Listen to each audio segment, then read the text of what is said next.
ইয়ামেনের মাটিতে তখন এক স্বঘোষিত নবীর আবির্ভাব ঘটেছে, যার নাম ছিল আসওয়াদ আনসি। সে মানুষকে জোর করে তার নবুয়ত মানতে বাধ্য করছিল। একদিন সে মহান তাবেঈ আবু মুসলিম আল খাওলানিকে ধরে নিয়ে আসার নির্দেশ দিল। আবু মুসলিমকে যখন জল্লাদ বেষ্টিত আসওয়াদ আনসির সামনে আনা হলো, তখন চারদিকে এক থমথমে পরিবেশ।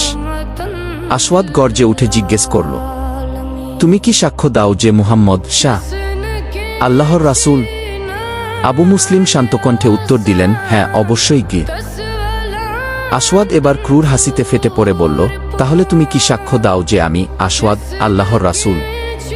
আবু মুসলিম অত্যন্ত কৌশলে কিন্তু দ্বিতার সাথে উত্তর দিলেন, আমি কিছুই শুনতে পাচ্ছি না, আমার কানে সমস্যা আছে গি। আসওয়াদ বারবার তাকে একই প্রশ্ন করল, আর প্রতিবারই তিনি একই উত্তর দিয়ে নিজেকে বধির হিসেবে জাহির করলেন।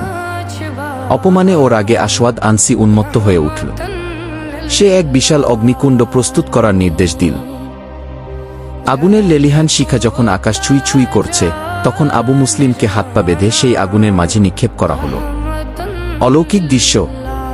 উপস্থিত সবাই স্তব্ধ হয়ে তাকিয়ে দেখল এক অবিশ্বাস্য দৃশ্য। দাউ দাউ করে জ্বলা আগুনের লেলিহান শিখা আবু মুসলিমের একটি লোমও স্পর্শ করতে পারল না। তিনি আগুনের মাঝখানে এমনভাবে দাঁড়িয়েছিলেন যেন এক শীতল বাগানে পায়চারি করছেন। ভীত হয়ে আসওয়াদ আনসির উপদেষ্টারা তাকে পরামর্শ দিল, একে অতি দ্রুত আপনার রাজ্য থেকে বের করে দিন, নতুবা তার কারণে আপনার অনুসারীদের ঈমান নষ্ট হয়ে যাবে। মদিনার পথে।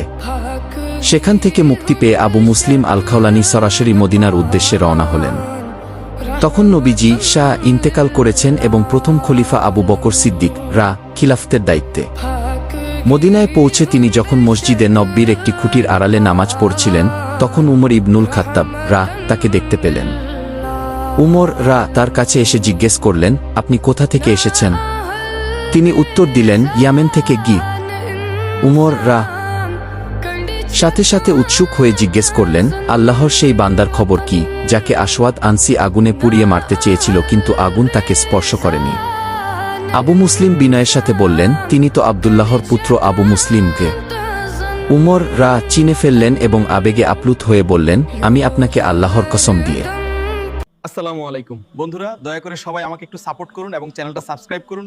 আমি অনেক কষ্টে ভিডিও করি, সবাই শেয়ার করবেন। আসসালামু আলাইকুম।